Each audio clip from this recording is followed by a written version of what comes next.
we go. Welcome in. Good Monday night. Welcome to the Monday Smash. Man, we're off to a flying start. I can't speak. There's Ira. Maybe I should pop a beer. That's the answer. That's usually the answer. There we go, everybody. Man, I didn't bring mine are in there, man. Go get it. Go get yourself some beer. Go ahead, Ira. Ben, take the take me off the screen for a second. Don't you worry can fill about it for a second. Take him off the screen. Let me get going. Let me say hello to everybody first of all. James B, there you are. I see you. Samurai Noel, I see you. Jordan Newton, hello. Yes, let's go. Wesley, I see you. Cheers, everybody. How you guys doing? Everybody all right? Everybody doing okay? Give Ira time to go get a beer. We'll sink into place. We'll get things going. Hey, Garrett, how are you? How is everybody? I got the chat up. Thank you, Octavio. I love you too, buddy. There you go. Let's go. Gator Kirk, what's happening? Everybody's happy. Look at this. Ira, did you grab two? Did you give yourself a chance to succeed tonight? I got I've got a high noon. I've got a beer. I was so ready for tonight's show. I was good to go. Getting settled in. Monday Smash. Only good thing about Monday, writes 904 Noel. Samurai Noel, by the way. Hey, Jeff and Ira from Japan. Nice. From Japan. What time is it in Japan, Samurai Noel? Forgive my ignorance. I don't know what time. You don't know all your time frames? I don't know all the time zones. I don't. No. Malik Prince, hello. How are you? Good to see you. Good. Everybody doing all right? Cheers. Hope everybody's well, man. I can't believe it. Today, Ira, we are 67 days from the start of college football. Which number are we for the Noles? Last week, I ended with Rashad Green days away from the start of college football. Yeah, so we did 80. When we did headlines, it was 82. And then, because we went with DJ Norris. That was Corey's suggestion. But then people later came to us and said that I got some texts and tweets saying we should have gone with Willie Halstead, which would have been good a better old Willie pick. Halstead, whose career would have been better had he not got knocked out in practice by friendly fire. Correct. That kind of derailed things. Yeah. That had some 76 days for Florida State, 67 days. 76 would be Rick Leonard, right? I think Rick Leonard, 76. Is that what we're going with? I think so. Pretty sure. The star of spring. Hey, man, he played in the NFL for a long time. Rick Leonard did? Oh, yeah, for sure. Yeah, dude. He actually, he had a nice lengthy NFL career. I'll look it up. I bet you he probably played 6 years in the NFL. Good God, man. I mean, I don't know how much he played, but he was in. But he was in the league. Yeah, he was on a team in the league making cash, man. Yeah, that's good. By the way, so I got an answer on this right off the bat. We're just having a cozy conversation with everybody. Let's see, Tuesday. It's Tuesday in Japan, 8 a.m. Good morning. Good morning, Japan. I want to visit Japan. I've wanted to for a very long time, so I'm looking forward to doing that at some point. Good evening to everybody else. Garrett writes, Jeff, you touched on this last week, but what will a college football defense look like in 10 years? One linebacker, a new linebacker safety hybrid role instead? Kind of what it is right now, Garrett. I lament it, man. I lament it. I miss the days of a 4-3 or a 5-2 and seeing dominant linebackers kind of carry the day, but it's all hybrid guys now, and that's why we actually were a little upset with the departure. So to me, they'll be all right, but they don't have right now a dominant crew. But, if you're going to be weak in an area in today's college football, Ira, linebacker may be the area to be weak. I mean. Yeah, just following up real quick. Rick Leonard is number 76 and 5 years in the NFL. But bunch of different teams, but a good 5 years in the NFL. So, and he actually was at FSU this weekend helping out at the individual camp on Sunday. So he's a good guy and still close to the program. He actually comes back sometimes. He definitely follows FSU football. A lot of former players don't always pay a whole lot of attention when they move on. But Rick Leonard's a guy I've noticed on Twitter. He retweets a lot of things related to FSU football and still a Nole. I don't know, man. I also push back on the weak comment. I don't know that I would describe them as weak. Not as strong maybe as some other positions on the defense, but I don't know that I would say it's a weak linebacking core. I just think that I think they're solid, man. I think Kalen DeLoach and Tatum Bethune are solid. I think the backups are pretty solid. Now, can they be stars? I don't know about that. They got a little proving to do to get to that level, but I don't think they're weak. I don't feel there have been years, man, where I've gone into a season with this linebacking position and thought, I mean, this is a problem. I don't know that I'd say it's a problem. Yeah, so I think we're getting back into the classic define our terms. I think it's a problem against a really good team like a national championship contender, but I don't think it's a problem against Virginia Tech. So I think like the ACC, all right. I think if you had to play Alabama, Georgia, LSU, and name one other good SEC team, I don't know, you might have a problem there. It might get exposed, but you don't. You play LSU and Clemson. So, and I think they've got two. If you're looking for reasons to think they might be better than they've shown, one is, and you know this as well as I do, they weren't necessarily healthy last year. Number two, they're going to have better guys up front. So those things could help them as well, at least kind of limit some of their exposure. Yeah, it'll certainly keep them clean, and I think they'll have a chance to be pretty good in that sense. Like, I don't think there'll be as many blocks they have to get through to make a play. It's going to be fascinating. But where I definitely agree with you. I mean, there's never been a time when I've been out there the last 3 or 4 years where I've watched them play and thought, oh yeah, like that's what it's supposed to, that's what you want it to look like. Right. Right. I mean, there's a difference between you've got special guys and you've got guys who can play. I think they're guys who can play. I don't think they're huge liabilities. Tom writes, is it just me? Or does it seem like a lot of the older players are coming around the program a lot more lately? Yeah, man, I think so. It may have started actually before Norvell, like right before Norvell. That might have been something that Willie did okay, and then from there, Mike's done a real good job with it. I never understood. That was the one area, Ira, never got a good answer on this. Maybe you've got some insight. I don't know. I never got a good answer as to why Coach Bowden and staff let that fall off, because they certainly did. I mean, towards the end there, or their latter years of their career, a lot of people just didn't come around, felt somewhat embittered. I remember Jimbo, I'm not giving him a ton of credit, but I remember he made a concerted effort to try to recognize the players of the past. That's where you saw the stuff on the walls start to happen over there at the Moore. I don't know why it happened, but it did. There was a sense that they'd been left out somehow. I mean, I think there's a couple of things. Number one is one tangible reason that we can point to is, Andy Urbanek, who, when he was the director of operations, was a hardliner about who could be on the sideline. Yeah. And basically there were pretty strict guidelines to how many people could be on the sideline and what they had to have accomplished to be on the sideline. I think currently now, I think they kind of like you to have to be a current NFL player or to a certain stature. Again, they can't. There are limitations, especially in the ACC, about, and I say especially in the ACC, just because they enforce it.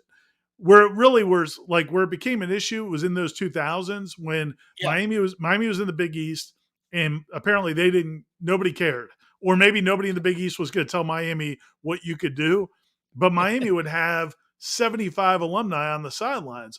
Well, then, and it always impressed me, though, Ira. I always hated it because they had an impressive group of alumni, and a lot of those guys were in the league, and they were all there, and I was like, God, dog, man.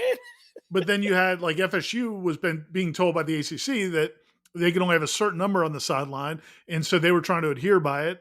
And so then FSU guys would be like, wait a minute, how come all those guys can be at the Miami sideline, but we can only have this number? So that led to some of it. And then also, I think at the end of the day, it's just always hard. It's kind of hard to get to Tallahassee. I mean, it's a lot harder to get to Tallahassee than it is these other places. So when the team's not doing well, how hard are you trying to get back to Tallahassee? Now that you're seeing the team come back around a little bit, I think you'll see more of it. I think you're going to see a lot of alumni at the LSU game. I think you're going to see a lot for the Miami game at home. There's not a ton of great home games this season, but I think as the team does better, you'll see more of those guys make an effort to get back. And then it comes down to how many they're allowed to have on the sideline. Yeah, I think that part about it being difficult to get here, and then also they weren't very good. So there was a lot of that. And it just kind of carried over from year to year. I think at some point they kind of lost touch with the fact that it was becoming a problem that people felt pretty frustrated. But, we shall see. By the way, Octavio writes, knowing the trajectory of this team, why is the defensive recruiting not looking as good as we had hoped? We'll see. Let them close, man. Let's see what happens here. I do think that they're going to get some good answers this week. I think there's going to be some things that buoy everybody's spirits regarding players. I also think that is an area of concern, so I think it's worth keeping an eye on. I think we're now elevating the level of focus and to see where this goes. I mean, we don't know until signing day, and we'll see what happens when signing day actually goes down. Who's what? I mean, you might get a 5-star defensive end in Gainesville, for example, tomorrow. Or tonight or something like that. And Ira brought up this point, and I'll bring it up as well because I was thinking exact same thing. Let them go 5-7, and let's see if they hold on to that 5-star defensive end. That's kind of in general, like go out and have another great season. Let's remember this. There's two things, in my opinion, Ira, you might disagree with me. There's two things at play here with the defensive recruiting. But the first is the most important. They've only had one good season.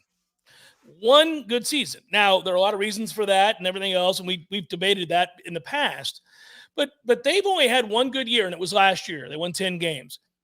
If you go 11-1 this year and win the ACC, I have a feeling you might be more persuasive on the recruiting trail, period. Just you might be more persuasive on the recruiting trail. They've got to back up a good season last year with a great season this year. The other thing about that is Mike does really value, in my opinion, good hands-on teaching coaches. Now, figuring out that balance, figuring out, do I go elite recruiter here, great teacher there? How do I set up my coaching staff? And guys sometimes have to learn on the fly about that when you're playing big-time college football. It's malleable. There are a lot of things that go with that. I guarantee you this, it's a make or break year for this defensive staff. They've got to perform. I think there are 3 or 4 coaches, Ira, that if they don't perform well this year and this team is troubled by the defensive play, there's no guarantee that's the case. They could be great. But if they are, I think he'll make changes. Well, I mean, I think, there's 2 separate issues there. As far as the defensive staff, I mean, they obviously made major improvement last year from the year before, and now they've got even better players to play with. So you expect them to perform better. If they don't, if the defense takes a step back, that would be concerning. And then Mike Norvell would have to figure out what he wants to do. But as far as recruiting goes, I mean, I think there's a couple of defensive guys that they're in on that they're very expected to possibly get or probably get. Charles Lester is a 5-star cornerback. If they get him, he's originally at Sarasota. He's at Venice High now. Took his official visit last weekend. That's a big time get. If they land Charles Lester, that's a huge get. And it's the kind of thing that other guys notice. Now, you like him to jump on board. And, he's said he wants to commit early. The question is how early, how quickly is he going to decide? But that's a guy that you have some bell cows on the offensive side. You've got Luke Kromenhawk, the quarterback, who just keeps getting more and more acclaim as a recruiter and as a prospect, which only helps in recruiting. Cam Davis, the running backs, one of the best running backs in the country. So you've got some of those guys on the offensive side, and they've got, I think, 4 wide receiver commits. Once you get 1 or 2 defensive guys, I think that can kind of carry the day as well. But like you said, at the end of the day, it's going to be what they do this season. What we've seen over the last few months is they're now in the mix with some of the top players in the country on both sides of the ball. If you go out there and beat LSU, if you go out there and go beat LSU and Clemson in the first month of the season, there's not going to be a whole lot of schools hotter than Florida State. And so, man, that'll take care of itself. I don't think it's, and again, I know a lot of people want to point to whatever position coach doesn't have a lot of commitments at the time. All I'll tell you is, at the end of the day, Mike Norvell is the recruiting coordinator. I mean, he doesn't have that title. David Johnson, Coach Yak, has the title of recruiting coordinator. But Mike Norvell, just like Jimbo Fisher, I remember Jimbo Fisher's first press conference, he said, I'm the player personnel director. And Mike Norvell is the same way. They don't offer anybody without Mike Norvell's approval, and he is the main recruiter for almost all of these guys. So it'll take care of itself as long as they win games. Yeah, I think the winning is the biggest thing. And listen, they've been able to mask some of their problems in recruiting by being so effective in the transfer portal. I know they want to go away from that to a certain extent. You're never going to totally abandon it. You're not going to take on the approach of Clemson, which is we don't want to transfer portal, which is crazy. Fine, let them do that.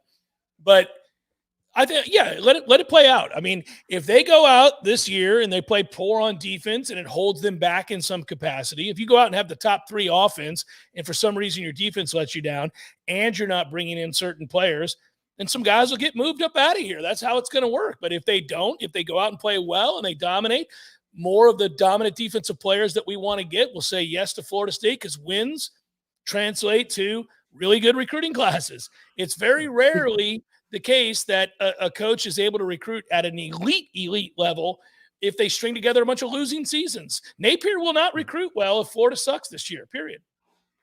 Right. And the other thing is, again, like it's not necessarily about, and just to answer Sav Fam's message here, good recruiters can recruit no matter the record. UF should not be out recruiting FSU after last season. There's 2 different situations. Okay. Florida is still selling new hope with going into their second year coaching staff, and there's plenty of opportunities to play, and they're selling the opportunity of a fresh start. Mike Norvell can't sell that anymore. You're in year 4 now. So that's why last season was so important, because if they didn't have success last year, what could you possibly be selling now? You don't have the new fresh car smell of you have in your first year or 2, and you also don't have success. But they had that success. Well, now, again, it's a matter of taking that next step to kind of seal the deal with these guys. But the guys that Florida State has brought on this campus over the last 4 months has been remarkable. Now they just have to close the deal with some of those guys. But I think some of that may happen this summer, but some of it may happen during the season. Yeah, I don't ever fault anybody for being hyper-focused on the areas of weakness or areas that need to be improved. I mean, I figure it like if I'm a diehard Florida State nut job who wants this team to dominate and win national championships over the next 5 years, the way I view recruiting is at way up here. I'm saying to myself, no, man, that kid ain't it. Why are they getting that guy? Got it. That's fine. There's nothing wrong with wanting your team to be number 1 in recruiting. I just think that it all plays out that if you win a lot of football games, you better your chances to have those players say yes. Florida State's had 1 good season in the last 5 years. Recruiting is not about 1 year over the next. It's about the last several years. And the next step is it winning, but then also producing NFL players. And Florida State hasn't gotten to that point yet. These last couple drafts, they've just had 1 guy drafted. So that's something schools can use against them. Even Dexter Carter, who's a diehard FSU guy, played at Florida State, part of the history of the program. When his son, Devin, was deciding what school to go to, kind of the big negative against Florida State was they had not developed a lot of wide receivers to go to the NFL. Now he ended up committing to Florida State as a 2026 prospect because he believes they're turning the corner. He sees what they've done over the last year or 2, and Dexter Carter is saying Johnny Wilson's going to be in the NFL. They signed Hakeem Williams. They've got guys that are going to be going on that track, and that's different than where they were a few years ago. The other thing I'd say, man, is, and I get it that, people want to go based on what the current class is and the current track record in recruiting. All I would encourage you to do, though, is think about, and this isn't you, Jeff, just people that are fretting right now. Think about a year ago what you thought about Ron Dugans, okay? Think about a year ago what you thought about Chris Thompson. Well, Ron Dugans went out and got Vandrevius Jacobs, Hakeem Williams, Goldie Lawrence, these receivers they've got out of the transfer portal, the development we've seen from Johnny Wilson and some of these other receivers, Kentron Portier. Chris Thompson, a year ago, people were freaking out. Can't get elite tight ends with Chris Thompson. Well, they went out and got Jaheim Bell and Kyle Morlock out of their transfer portal. They got a 5-star committed at tight end, and they may get another 4 or 5-star in Kylan Fox. So it's amazing how quickly things can change. I just encourage people to not panic based on, a short window. Yeah, no, and listen, this is an easy deal. It always answers itself. There's never it never gets all that convoluted. I say it repeatedly. I do it over and over again. You smoke or you get smoked. Either you're going to get the kids or you're not. I just have a feeling they'll get the kids. I think they will. If they go through this season, somebody. Well, that's what I'm saying. If they go through this season and play well and then produce some draft picks and they're not signing high quality high school players, then now you got a problem. Somebody will go. Yeah. And it's not something to ignore. We're not ignoring it. I mean, Ira and I have a different opinion about that defensive staff. I mean, there's some guys that I'd be willing to move on from, but maybe they turn it around, because certainly your point about Ron Dugans is a good one. I was rooting for Ron, but I was really worried. I mean, we would all reach the point, even if you were the biggest fan in the world of Ron Dugans, there was no way you could argue he was doing a good job. He wasn't. They had the sorriest receiving core in the ACC for a year. That should never happen here. I agree, but it also, like, nobody takes the time to think about how did you get here. Right. And, he wasn't here for all of that. That was the accumulation of what had happened. Jimbo wasn't putting receivers in the NFL for a long time. And then you go into Willie Taggart, and then you have all the turnover with the roster. And then, again, I'm not saying that Ron did everything perfectly his first 2 or 3 years as an assistant coach. I'm just saying, man, he wasn't getting a fair chance. And, none of those guys had much to recruit off of that first year. Well, now they do. And again, that's why I encourage. And again, I get it. And it's kind of screaming off the mountaintop, and people want results right now. And I understand it. But I just think sometimes you got to understand that there's more to it that goes into it. And we'll see, and I know that Randy Shannon doesn't go after a bunch of 5-star linebackers. Well, the thing I would say is, how much of that is because that's what Randy Shannon is, or how much of that is the style of defense they want to play, and the body types that they're recruiting at linebacker aren't maybe necessarily going to be as many, because Adam Fuller talks about it, man. They don't want big, sturdy, 6'3", 6'4", 240-pound linebackers. They want guys that can cover in space. They want leaner, kind of those hybrid type guys that I think somebody asked about in the chat at the beginning and I don't know if those guys grade out as high. So I don't know. That may be part of it as well. That's why losing Gant kind of bothered me. I actually thought he filled that role really, really well. I mean, the former safety had gotten big enough and kind of embraced that role in a way that I didn't think he would. I'm not telling you he was a difference maker. I'm not telling you that he was the greatest player that Florida State could have at the position, but I did think he was more than serviceable. So I didn't like losing him. Oddly, people got a lot more upset about losing other guys. I was kind of pissed when he left. I was kind of like, oh, man, I think you kind of need him, because one of the weaknesses of the linebackers they do have. Now, going back to last year, it's so weird. I thought the first 5 or 6 games, the linebackers played pretty well. And then clearly Deloach and Bethune were not right the rest of the way. Right. And I thought they played 2 guys out there that were substandard, could not cover, and were really average.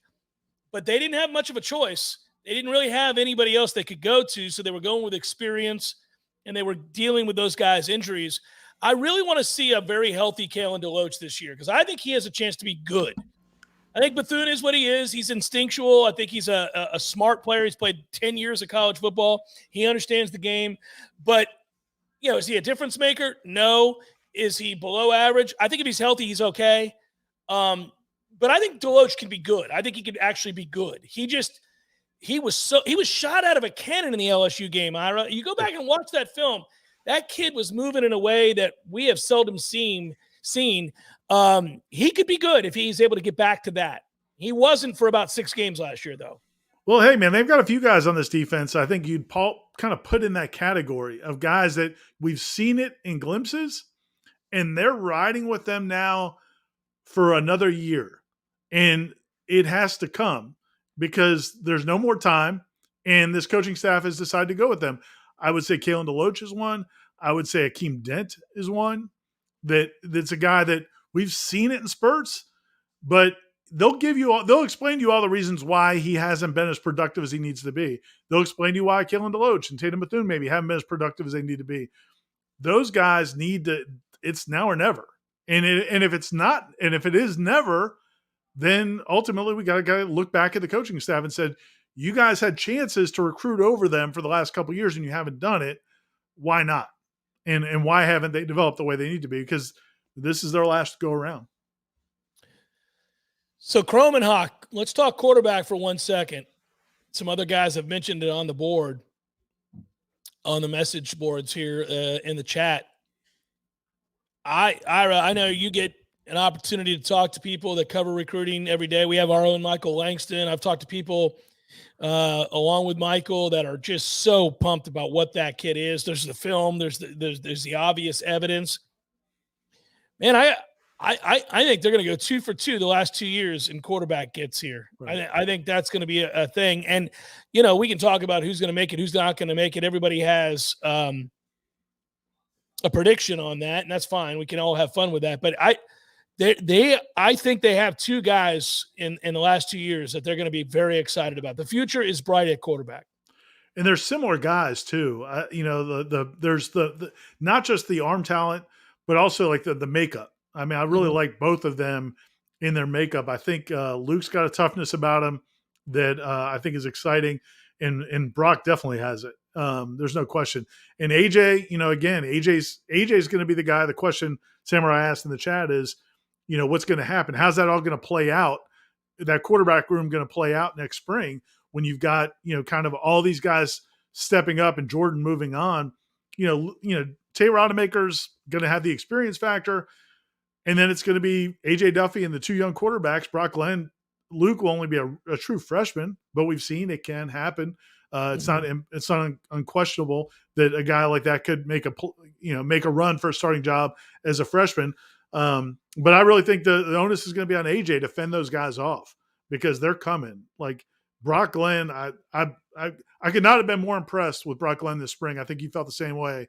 And again, not just the talent, but some of the intangibles, the toughness, the way he competed in the tour of duty. I mean, all those things are really positive, and I think Kromenhoek's got some of that too. So it's going to be fun. Now, Kromenhoek, of all those guys, is got the most prototypical NFL skills. I mean, he does. The guys at On3, Charles Power, director of scouting from On3, he was out there. They were all On3 had 5 or 6 people out there covering the Elite 11 last week, and Charles Power said that Luke Kromenhoek was the guy with the most upside.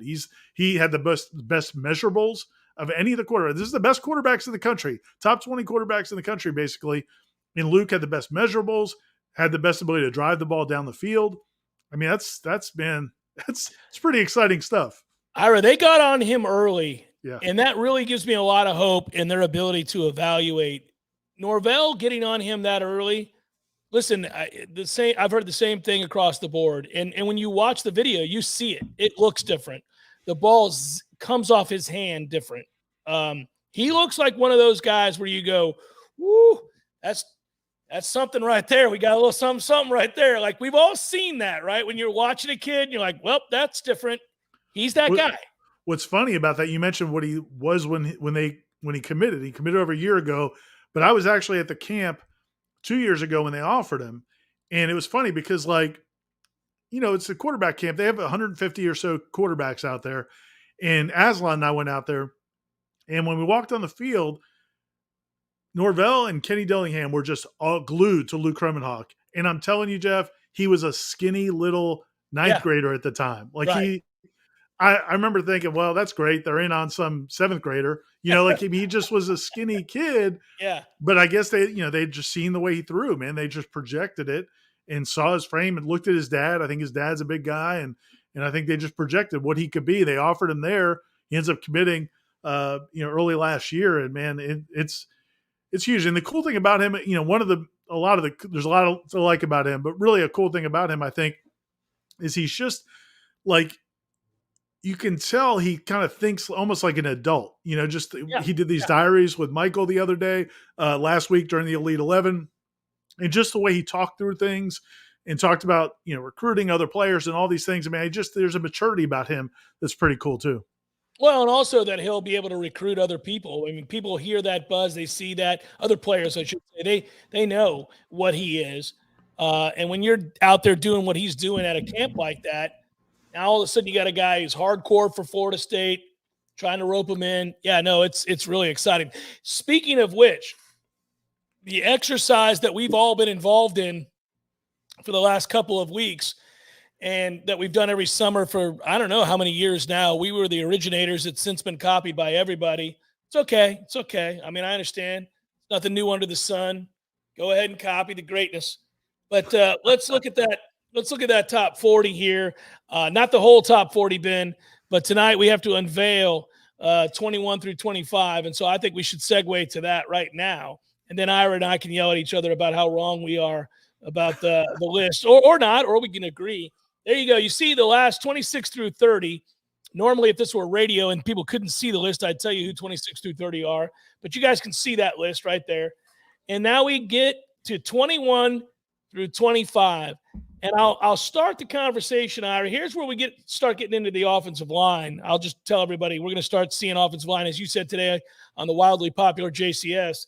But you know, like everybody's bored with Akeem Dent, but he's a starter and he starts and he's seemingly started forever, and you know he's whatever. But then everybody else is fun to talk about, and including in that, like right off the bat at 21.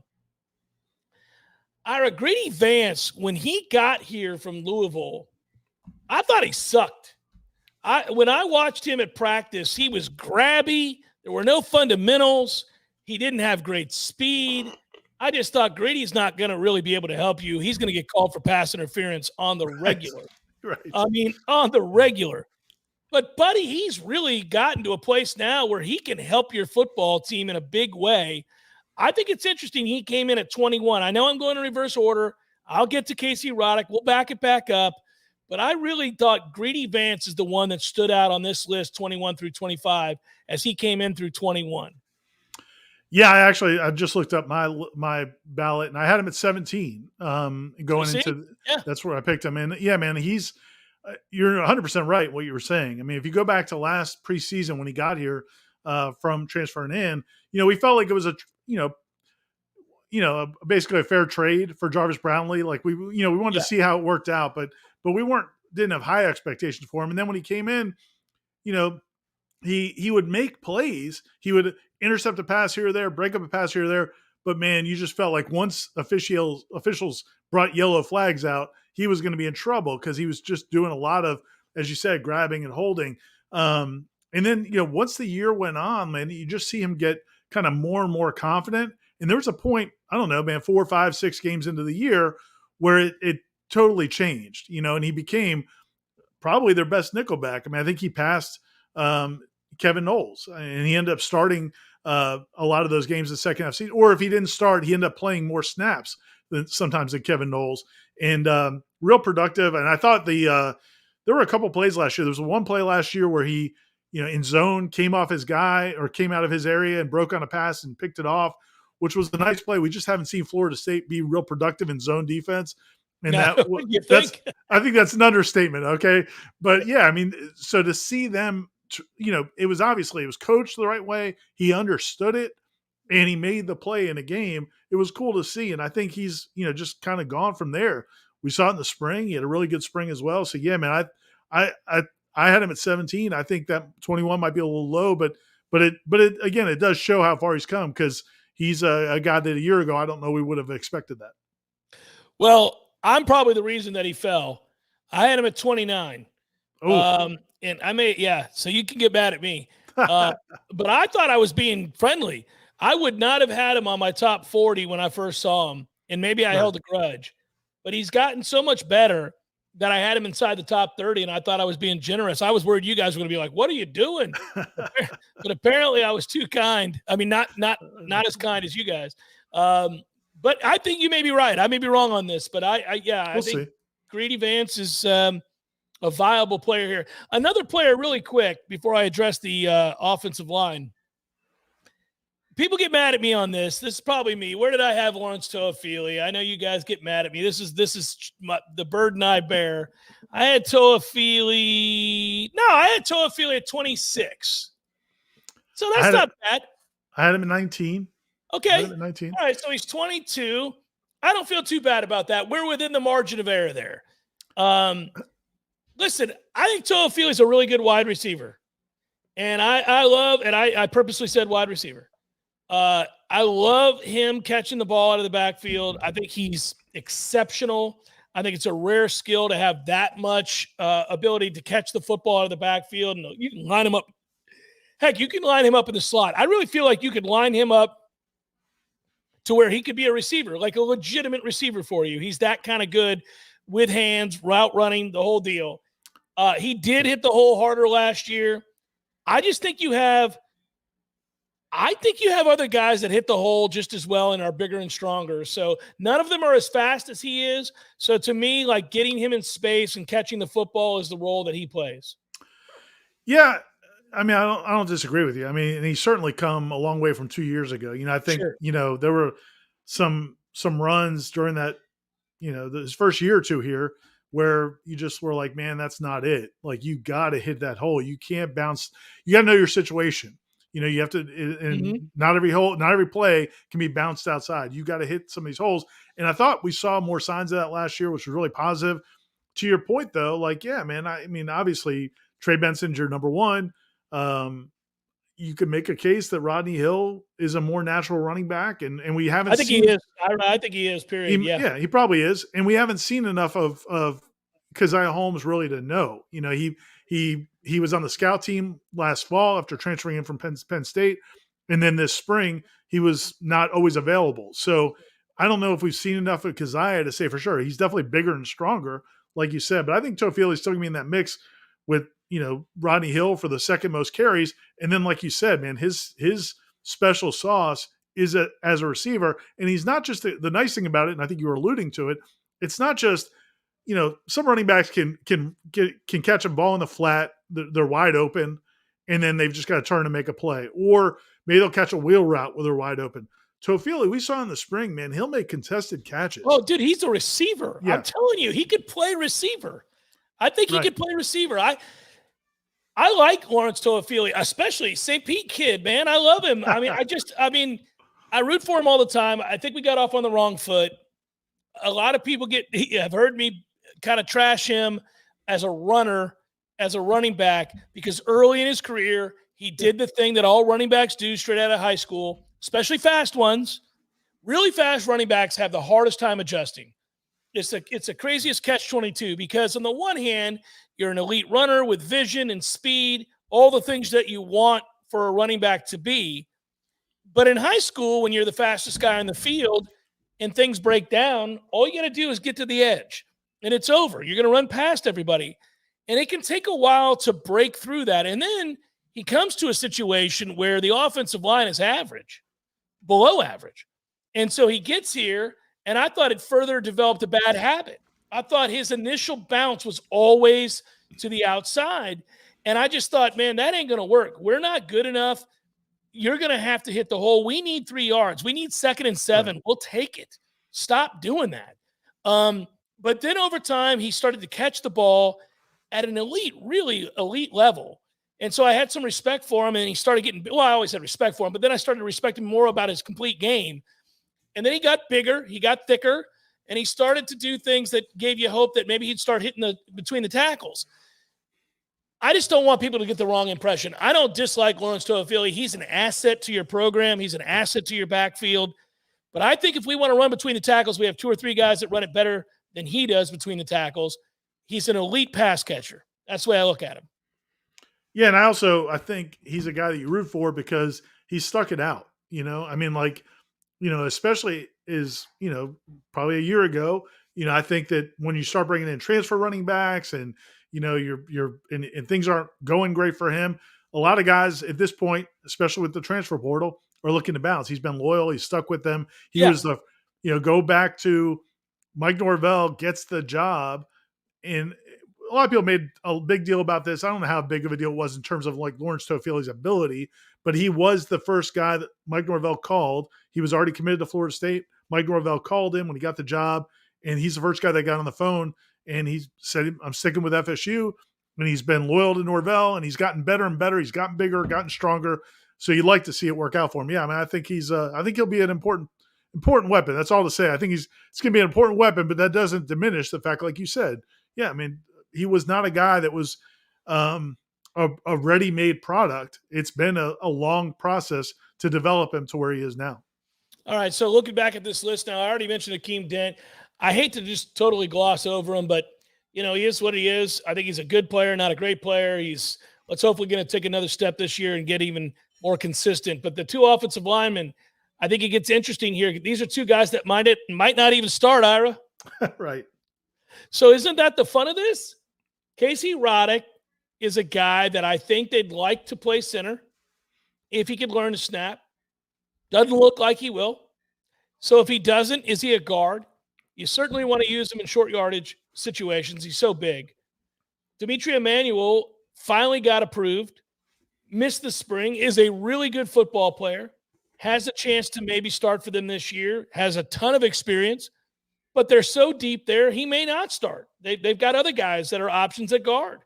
So this is an example as we go through this top 40 of just how good this offensive line has a chance to be and how much deeper it is, Ira, than it's been at any point since we've been covering this team. And that includes the 2013 team. I also like the fact, no, there's no question. I also like the fact that Dimitri Emmanuel and Casey Roddick both are like renting cars at the 25-year-old age. Like they're getting that discount for being a 25. I'm pretty sure they're both in the 2017 recruiting class. Wow. They're 7th years of high school football. Dimitri's definitely on his 7th year of high school football. Casey's maybe in his 6th, but I think they were both in that 2017 recruiting class. And yeah, man, they're older dudes. They're grown men. And I don't know that, again, they started their careers. Casey Roddick at Colorado, Dimitri Emmanuel played for, Alex Atkins at Charlotte. Charlotte. Yeah, I said Charlotte. And so, they probably were not guys that Florida State would have been fired up about signing coming out of high school, probably 3-star kind of guys. But now they're grown men, 23, 24 years old. And yeah, they could both start or neither one of them could start. If I had to put my money on it, I think there's a good chance they both start. I think if I'm Alex Atkins, man, in that LSU game, because of who you're playing in that opener, I want guys who I know exactly what they're going to do in a game situation. And I think that means Dimitri Emmanuel starts. I think it means Maurice Smith starts. I think it means Robert Scott starts. I think maybe Bless Harris starts. I mean, I just think he's going to go with guys he knows, unless he thinks they physically can't do the job, he's going to go with those guys. And then that next group, man, I think Casey Roddick has got as good a chance as anybody because he's so big and strong. So, yeah, man, we're not jumping ahead to the top 20, but there's a bunch more offensive linemen in there. We just don't know. It's hard to know who's going to start. I mean, there's 8 or 9 guys who could end up starting. So just so everybody knows, in terms of other offensive linemen that are going to be on this list, I won't give names away. I don't want to screw our list up, Ira, but at your point, 1, 2, 3, 4, 5. Yeah, so we've got plenty of offensive linemen coming up. Right. I mean, and I think it's a fun debate. I just really like that we're able to have it. I mean, listen, I think Bless Harris is a starter. He's going to start. I've done this thing. I think Byers is going to start. You don't, but you wouldn't be surprised if he did. I mean, there's no doubt he's got the ability to. It's just, again, I didn't think in the spring, I wasn't blown away by how he blocked in the spring. I mean, athletically for sure. Yeah. He can run like the wind. It's crazy. It doesn't make any sense how well he runs for his size. It does not. It's insane how athletic he is for his size. But I also didn't feel like, okay, I watched a lot of his one-on-one matchups, and it wasn't like, oh, he's whipping guys on the daily. So I wasn't blown away by that part of it. But he's got the physical ability, no question. And I just question again, against LSU in the season opener, is Atkins going to feel, good enough to start him? I think I'd lean more towards Bless Harris and Robert Scott. But yeah, man, I mean, that doesn't mean Byers couldn't win it or win it, in week 2. I just like that they can juggle.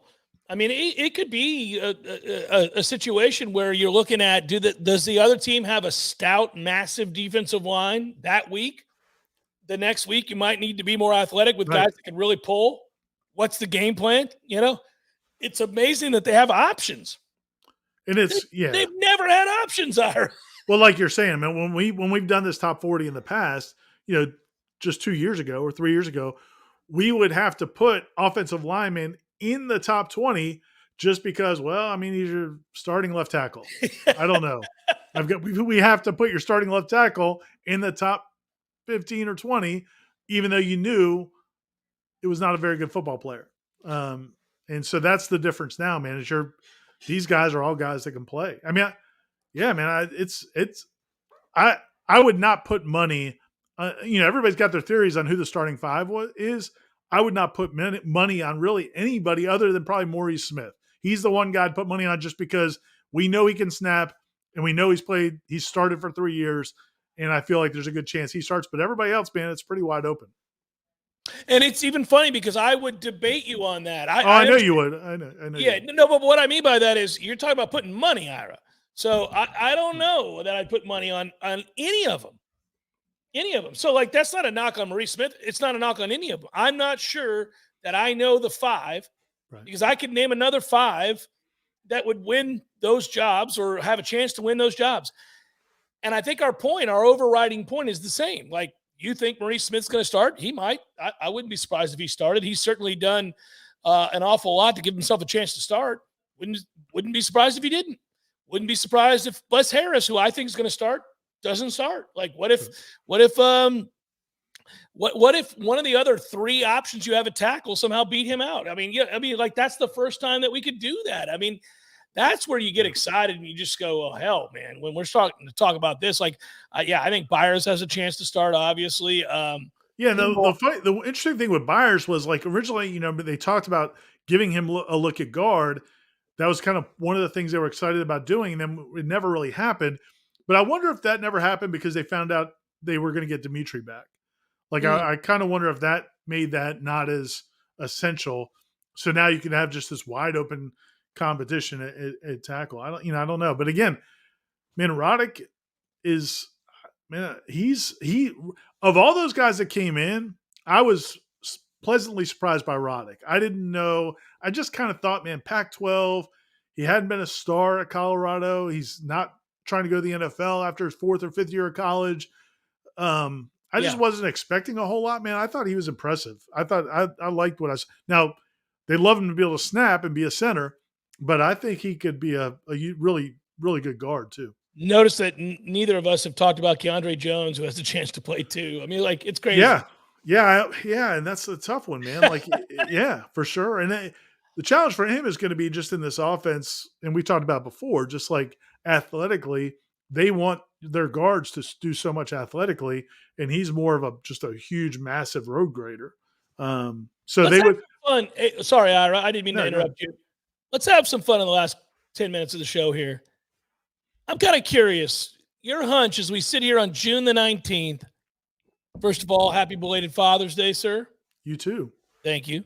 Happy Juneteenth to everybody. Do you think Florida State beats Clemson on the road? Game 4.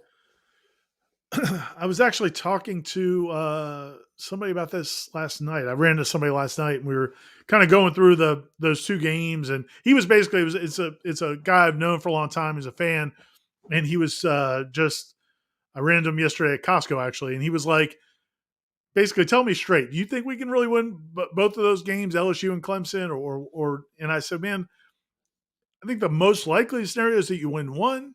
But yeah, you could. We're doing percentage. Yeah, you could win both. I think, yeah, man. I think they got a good shot at winning at Clemson. Here's the thing. Like, two things that make me think that. One is, I do think it's good that they're getting Clemson pretty early with this new offensive coordinator, Cade Klubnik, first year as a starting quarterback. I think that's all. Getting them the first month of the season, I think, is actually a plus. Or I know a lot of people would rather not play them in LSU in the first month, but I think playing them early might be a good thing.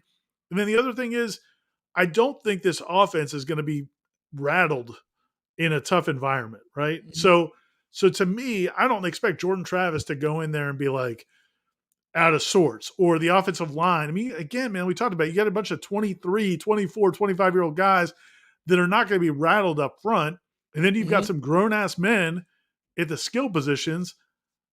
Why not? And so I like Florida State's chances to win that game. But the only thing that tells me they wouldn't is just history, right? I mean, it's a tough place to play. I was on at Clemson. I was on in South Carolina, and the host at the end of the interview asked me, Jeff, it sounds like you kind of are intimating that you think Clemson loses to Florida State this year at home. And I said, I don't know that I was trying to give off that vibe. What I am telling you is that I think Florida State is fully capable, and I think they're hungry. And I think you can look at it two ways. I think if they lose to LSU, they're going to play with a desperation. Oh, yeah. They're going to play with a hunger and a fight, amplified by the sting of defeat and the necessity of winning to get to the college football playoff and maybe the ACC championship. And if they win the game against LSU, they're going to be further emboldened that they're an elite team that can beat anybody in the country, that will have come off winning a game 2 weeks prior, 3 weeks prior against the SEC West champions. And by the way, that LSU team is really good. Yeah. I feel like LSU and FSU are looking in a mirror. So, like, either way you look at it, I think Florida State walks into Clemson this year in a situation where they're going to be ready to play and they have the requisite talent to win the game. Do I think it's going to be close? Of course I do. But and when it's close, you don't know what's going to happen in the fourth quarter on the road in a place that actually has a home environment. That's the only other place in the ACC where there's a real environment. It would have been Virginia Tech back in the day, but they've fallen off a cliff. Miami, we play at home this year. It doesn't matter. Beat their ass 45-3 last year. Maybe Florida at the end of the year. But again, I said ACC. This is the only place that there's an ACC atmosphere, a real atmosphere, where you could get rattled. But outside of that, if they comport themselves well, they are more than talented enough. They're better at wide receiver. They're as good up front. Hell, they ran on Clemson last year, and that was an elite defensive line, quote unquote. They've got a quarterback that's a superstar who's not afraid, who's won games for them when they had to have it. They've got a star running back. If they're just average on defense, I think they can win that game maybe by more than a score. There you go. There you go. Yeah, I mean, look, I mean, here's the thing. Like I said, if you took history out of it, I'm right there with you. Like that's the only thing that kind of holds you back, but that doesn't really mean anything. I mean, before, I mean, that's how streaks are. The first time Clemson won, you wouldn't have said they're going to be Florida State. And so it's just the fact that it has been this many years gives you pause. But yeah, man, I think everything is in Florida State's favor, and except for the location. But it'll be awesome, dude. I think if you had to pick one, though, right? And I think Khalil or somebody said it in the chat. I think if you had to pick one, you'd like to win that Clemson game. I mean, that's the one. I think. I don't know. I mean, I don't know what you think, but I mean, I'm tired of losing to Clemson, Ira. So I will tell you that. Yeah, I mean, but I will say I think we're going to play him again. So I don't know. Lose the battle, win the war. Right. Is understandable. Winning the LSU game further cements your. Yeah. Yeah, it gives you a little breathing room. Gives you a free pass. Right. I mean, I think you could, if you beat LSU, so long as LSU goes on to have a good season, and I think they will. If Florida State beats LSU, you can go up to Clemson. You could lose, in theory, 31-20 or, 34-28 or whatever the hell. And the whole world knows you're going to play them again. And then from that point forward, you just got to take care of business in games in which you're going to be favored the rest of the way. Let me ask you this. If Mike Norvell wins the coin toss for the LSU game, what's he do? I'm punting. I'm kicking. You're kicking? All I'm right. kicking because I want to see what the interior of this defensive line does. I want to set the tone that we have a good defense, man. I think that early in that game, who knows how Kelly's going to call it. He's got a mobile quarterback just like we do. But I think he's going to try to run the ball and test to see what you are. Right. And they ain't going to get nothing. If Darrell Jackson is granted the waiver and you have a healthy Fabo to go along with Farmer to go, no, they ain't running nothing. Yeah. Well, the nice thing is, man, like if you think back to, it worked out. Like it a lot of times it's the more wise approach, even though it's very uncomfortable at the time. But, Odell and Fuller, they're subbing out defensive tackles, defensive linemen early in games and early in drives. Mm-hmm. And I'm, as you're kind of like watching, you're like, dude, what are you doing? Get Fabian back in there. Get Verse back in there. But I know it's a 4-quarter game and they're trying to keep those guys as fresh as possible down the stretch. The nice thing about this defensive line rotation, as you said, if you've got all of those dudes, is when if they get a couple first downs and they rotate those dudes in, that ain't a big drop off. You're not feeling bad about putting Josh Farmer and Braden Fiskin or, other guys on the defensive line. Yeah. I agree, man. I mean, they may be thin at defensive end. They are not thin in the middle. I'm just kind of curious. I think this is a year where a lot of pressure is on the defense. They may answer the bell, and they could answer the bell right then and there. And one of the reasons that I say put the defense in, kick off, and let's play defense. Couple things here. I think that Louisville's offensive line will be surprised by how good the interior of Florida State's defensive line is. And by the way, to start the game, you have two elite defensive ends. So I'm good right there. Now, as we get on with the game, you get a little worried about the depth. But early in the game, those defensive ends are going to be fresh. They're going to be fired out of a cannon. But then secondarily, let's just say it goes south, Ira. If LSU goes down and scores, I mean, listen, I think Florida State's going to have an elite offense. Right. I feel like Florida State – how many times have we watched Mike Norvell and Alex Atkins, or really anybody, but the common denominator being Mike Norvell, scheme up the first 15 plays?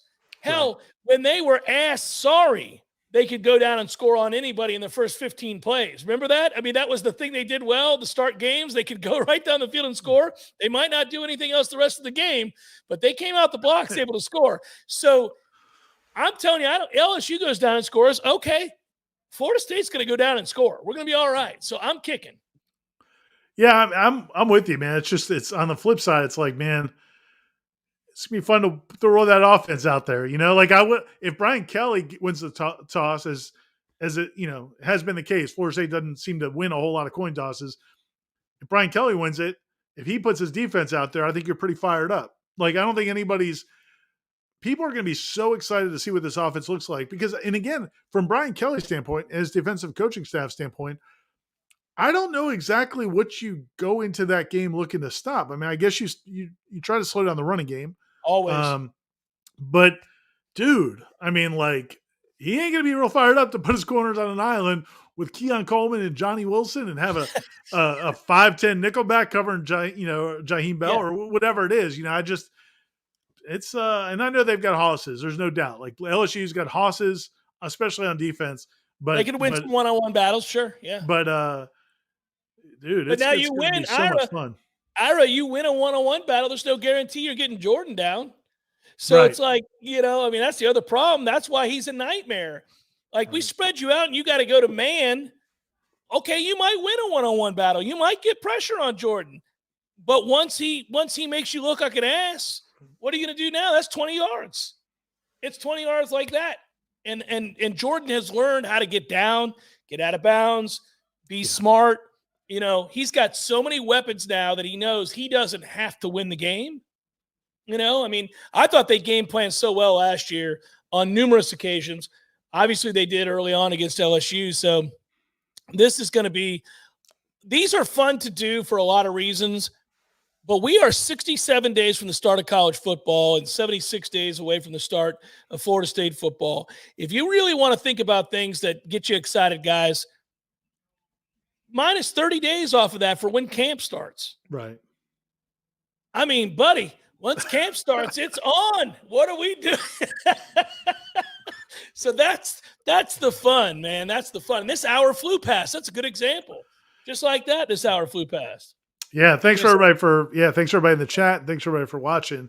We had a good time. Yeah, man, we can talk about it. And again, man, we give Corey a hard time, and we'll be doing headlines tomorrow. We give Corey a hard time sometimes about not getting excited early enough or not, whatever, not feeling it. But man, it's hard to not get excited. That game, man, it's like, it's just that game's gonna be so much fun. Guys, tomorrow's June 20th. June's almost over. Get June the hell out of here. Here we go. It's almost over. It's almost over. We got headlines tomorrow. We'll get through this week together. You'll wake up after the weekend's over. You're like, oh, shit, it's July. Let's go. Here we go. It happens just like that. You ever been this excited to go to Orlando, Jeff? Ever? No. Right. Maybe as a little kid, maybe when I was 7 and they took me to Disney World. But no, I'm ready. Let's go. Hey, again, thanks to each and every one of you who watched, commented, enjoyed the show. We love doing it. Appreciate you very, very much. Don't forget about this. Tomorrow, some little headlines. Send your questions into Ira on Twitter right now. Right. We want thousands of questions. Stop BSing. Get your questions in. Same goes for the Facebook account, Seminole Headlines Facebook account. Corey, I'm sure will send out the queue for you guys to sign up. I'll be ready to go tomorrow. So send those questions in. We'll get them done. And in the interim, don't forget to sign up and subscribe to warchant.com. Every day we get closer is a day that you're going to want to take advantage of opportunities to be a member at Warchant so that you can cover this epic season. Yeah, listen, bottom line is Florida State could drop the ball a couple times this year. They're not going to do any worse than 9-3, 10-2. That's how good this team is. You're going to want to be a part of that. The ceiling is 12-0, guys. Right. You don't want to miss that either. So we're all going to have fun with this, and we'll keep updating you along the way, including Michael Langston doing a great job with recruiting. Don't forget, Wake Up Warchant. I see a cheers going on there. I'm right here with you. Thanks, Jeff. Happy Father's Day, buddy. Yeah, happy Father's Day to you too, brother. Happy belated birthday again. Being dads. It's awesome. Enjoy the Orioles taking on the Rays the next couple of days. I know you're going to be down there. That's going to be awesome. Can't wait. With my two of my oldest daughters are going to be with me, and it's going to be awesome. Hey, great Father's Day. Go to Fergs and ask him about Jeff Cameron, buddy. There you go. Right. Hey, Ben, good job, buddy. Peace out, everybody. You guys have a great night. Be well.